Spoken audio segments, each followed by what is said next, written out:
Hi everyone, today we will talk about how to fix or how to solve Pinterest messages not working.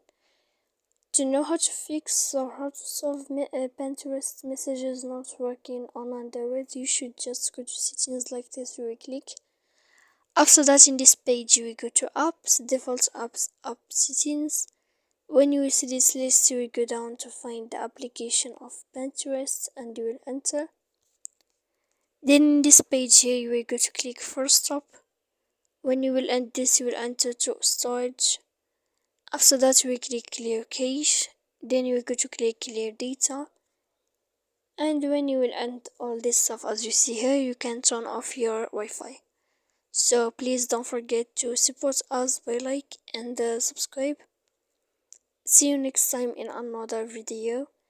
And thank you for your attention. Goodbye.